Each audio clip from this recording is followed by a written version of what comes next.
सज्जल तो फैसला कर चुकी थी कि सलार का दिया हुआ गिफ्टेड ड्रेस पहन के ही ताबिश की शादी पे जाएगी, क्योंकि उसे यही लगने लगा है कि सलार पहले से बहुत चेंज हो चुका है। ताबिश जब सज्जल के ख्यालात सुनता है तो कहता है कि चलो शुक्र है कि तुम्हारी कहानी में भी कुछ पेशरफ्त हुई। जिस पे सज्जल कहती है कि तुम गलत समझ रहे हो, मैं सिर्फ उसका गिफ्ट एक्सेप्ट कर रही हूँ, लेकिन जहाँ तक उसके प्रपोजल की बात है वो मैं कभी एक्सेप्ट नहीं कर सकती, क्योंकि मेरे और उसकी क्लास में बहुत डिफरेंस है। तो ताबिश सज्जल से कहता है कि डिफरेंस तो मेरे और अलीज़े की क्लास में भी है, लेकिन इसके बावजूद भी आज देख लो कि हमारी शादी होने जा रही है। अगर तुम्हें लगता है कि सलार पहले से बहुत चेंज हो चुका है, बेहतर हो चुका है, तो मैं तो तुम्हें यही कहूँगा कि तुम उसके प्रपोजल के बारे में ज़रूर सोचो। अब सज्जल जब घर वापस आती है, अपने कमरे में जाती है और अपना जोड़ा देखती है जो सलार ने गिफ्ट किया था, उसका हशर नशर देख के तो परेशान हो जाती है।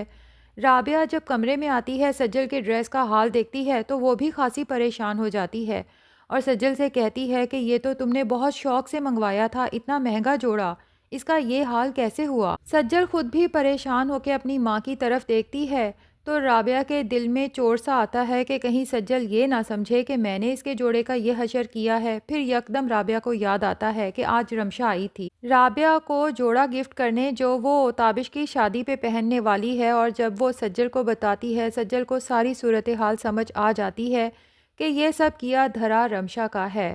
लेकिन जब वो देखती है कि राबिया बहुत परेशान हो रही है तो सज्जल को ये टेंशन होती है कि कहीं अम्मी की तबीयत ख़राब ना हो जाए। वैसे भी ताबिश की ज़िंदगी का इतना बड़ा दिन है, सज्जल कोई बदमज़गी नहीं चाहती, इसीलिए फ़ौरन अपने इमोशंस पे कंट्रोल करते हुए राबिया से कहती है कि अम्मी फ़िक्र क्यों कर रही है, कोई मसला नहीं, मेरे पास एक और जोड़ा मौजूद है, मैं वही पहन लूँगी, आप बस जल्दी से तैयारी करें। दूसरी तरफ रमशा जो अपनी हरकत पे बहुत मुतमईन है और खुश है कि उसने सज्जल के जोड़े को ख़राब कर दिया, क्योंकि वो नहीं चाहती कि सज्जल खूबसूरत लगे और सालार उसे देखे। जबकि रमशा को नहीं पता कि उसने सज्जल का ये नुकसान करके दरअसल अपना ही नुकसान किया है और दूसरे लफ्ज़ों में सज्जल का फ़ायदा किया है, क्योंकि सालार जो उमर को चैलेंज कर रहा था कि आज सज्जल मेरे जाल में फंसने वाली है, मैंने उसे इतना कीमती जोड़ा गिफ्ट किया है कि वो उसे ज़रूर पहनेगी। जबकि उमर एक दफ़ा फिर सज्जल का साथ देते हुए सालार से कहता है कि मुझे नहीं लगता कि सज्जल को कीमती चीज़ों में कोई इंटरेस्ट होगा।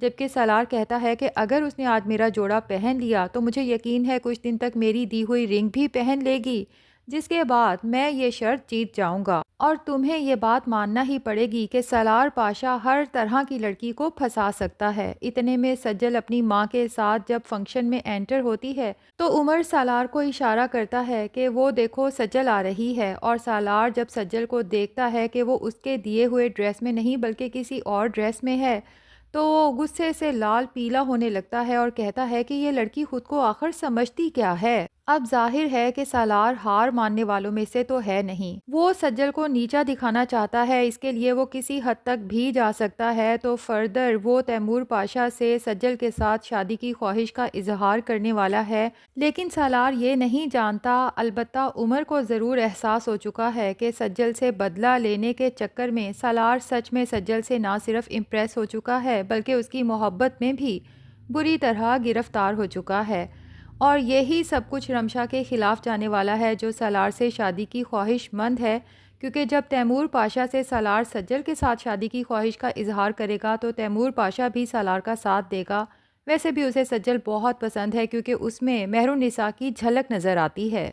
बहरहाल सालार सज्जल से इस मौजू पे शादी पर तो कोई बात नहीं करता। अब अलीज़े और ताबिश की शादी भी हो जाती है तो नेक्स्ट डे ऑफिस में सालार पार्किंग एरिया में जब सज्जल को अकेले देखता है तो फ़ौरन उसके पास पहुंच जाता है। सालार को तो ये नहीं पता कि उस ड्रेस को रमशा ने ख़राब किया था, इसी वजह से सज्जल ने नहीं पहना, वरना सज्जल तो उसके ड्रेस को एक्सेप्ट कर चुकी थी। सज्जल से दुख का इजहार करते हुए कहता है कि आपने मेरा दिया हुआ ड्रेस नहीं पहना, मुझे सच में बहुत अफसोस हुआ था। जिस पे सज्जल सालार से कहती है कि आपको इतना महंगा गिफ्ट देने की जहमत करनी ही नहीं चाहिए थी, क्योंकि ना तो मैं इतना महंगा गिफ्ट किसी से एक्सेप्ट कर सकती हूँ, ना ही किसी को देने की इस्तात रखती हूँ। सालार के दिल को ये बात अच्छी तो बहुत लगती है, क्योंकि उसकी ज़िंदगी में आज तक जितनी लड़कियां आई हैं वो सिर्फ उसकी दौलत और उसकी शख्सियत से ही मुतासर हुई हैं। सज्जल पहली लड़की है जो ना सालार की शख्सियत से मुतासर हो रही है, ना ही उसकी दौलत से।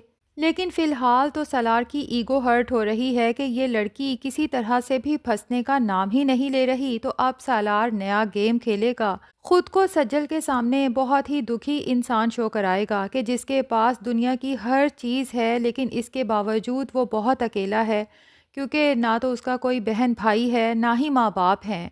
एक सज्जल ही थी जो उसे अपनी अपनी सी लगी थी, लेकिन वो भी सालार पे ट्रस्ट नहीं कर रही। सज्जल को साइट विजिट कराने के बहाने अपने साथ लेके जाता है, तो रास्ते में बात शुरू कर देता है कि सज्जल, जिंदगी में कुछ दुख ऐसे होते हैं जो कभी ख़त्म नहीं हो सकते, लेकिन जब आपके लिए ज़िंदगी में कोई ख़ास हो जाए तो आपको हर दुख बर्दाश्त करने की, सहने की हिम्मत आ जाती है। सज्जल भी सालार की बात सुन के काफ़ी हैरान हो जाती है कि सालार को भी कोई दुख तकलीफ हो सकती है। उसके बाद सालार सज्जल को अपनी ज़िंदगी की वो कहानी सुनाता है जो है तो हकीकत पे मबनी, लेकिन उसकी वजह से सालार की ज़िंदगी पे कभी कोई असर नहीं आया। सज्जल को बताता है कि कैसे बचपन में ही उसने अपने माँ बाप को खो दिया था, जिसके बाद तैमूर पाशा और उसकी बीवी ने ही उसे अपना बेटा समझ के पाला है। सज्जल तो जब सालार की आंखों में आंसू देखती है और उसकी इतनी दुखी स्टोरी सुनती है, तो उसे सच में बहुत अफसोस होता है। हालांकि सज्जल को खुद भी नहीं पता कि उसकी ज़िंदगी भी सालार की तरह ही गुजरी है।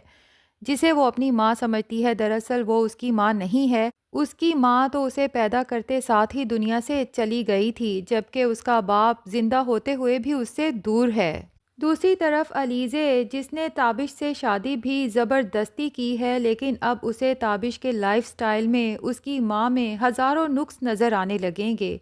ख़ास तौर पे अर्जुमन जब अपनी बेटी अलीज़े के कान भरेगी, तो अलीज़े की पूरी कोशिश होगी कि ताबिश को उसकी माँ से दूर करने की कोशिश करे, जिसकी वजह से ताबिश और अलीज़े की ज़िंदगी में काफ़ी प्रॉब्लम्स आएंगी। और यही अर्जुमंद का खेल है, वो इन दोनों के रिश्ते को इतना ख़राब करना चाहती है कि अलीज़े को पछतावा होने लगे ताबिश से शादी पे, और वो उससे हमेशा के लिए दूर होने का फ़ैसला कर ले। दूसरी तरफ अर्जुमंद अहमद से भी कांटेक्ट में होती है ताकि पता चला सके कि अहमद फर्दर क्या कर रहा है इस रमशा से बदला लेने के लिए। तो अहमद अर्जुमंद को तसल्ली देता है कि बेफिक्र हो जाएं, आपकी ज़िंदगी से रमशा का वजूद ऐसे गायब होगा कि जैसे कभी था ही नहीं।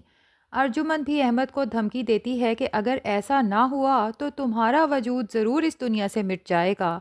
तो नाजरीन, नेक्स्ट एपिसोड के टीज़र में दिखाया तो ये गया है कि अलीज़े को किडनैप करने की कोशिश की जाती है। अब ये नहीं पता कि ये अर्जुमंद और अहमद का प्लान का हिस्सा है, या फिर अहमद जिन किडनैपर्स को रमशा को लेने के लिए भेजता है वो गलत फहमी में अलीज़े को लेकर चले जाते हैं।